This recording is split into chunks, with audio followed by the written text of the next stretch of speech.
The province of Manitoba was created 150 years ago out of Rupert's Land in the Northwest Territories. The new province would require a police department to help keep peace and law and order in the community. One of the first chiefs of police hired by the province was Louis de Plainval.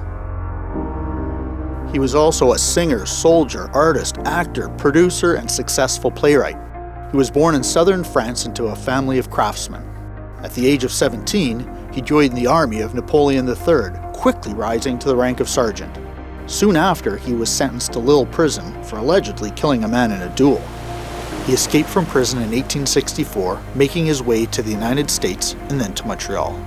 In the spring of 1870, when the government of Canada was planning an armed expedition to the Red River settlement, de Plainval applied for an officer's position. He was taken on as a sergeant with the 2nd Battalion Quebec Rifles. When the Lieutenant Governor of Manitoba, Adams Archibald, was looking to set up a police force in the new province, he seconded de Plainval as his deputy chief of police. De Plainval also made a reputation for himself as a performer in concerts and theatricals in Winnipeg and was instrumental in founding the Manitoba Variety Club.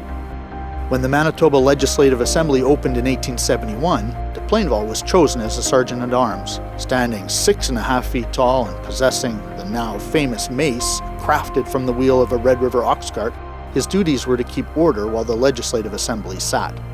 He also kept order in the village of Winnipeg as the largely French Métis community was transformed with the influx of English Protestant settlers, resulting in frequent fighting and rioting in the streets.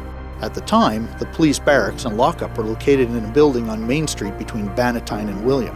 De Plainval's quarters were on the 2nd floor, reached by an outside stairway. The lower level was occupied by the policemen, prisoners, and cookhouse. It was all very cramped.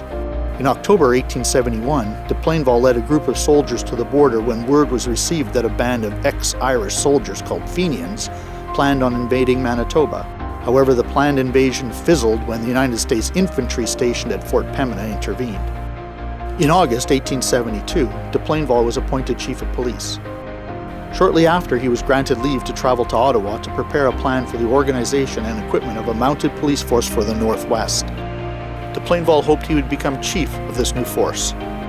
However, it was not to be, and de Plainval left Manitoba for New York, where he was hired as a detective to infiltrate the French communist gangs of New York.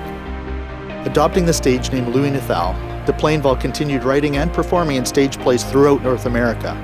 He returned to Winnipeg in October 1880 to a packed house and received a standing ovation. De Plainval died of influenza in New York on January 2, 1890. He left behind a wife and a daughter. He was buried in Unionville Cemetery, Westchester County, New York.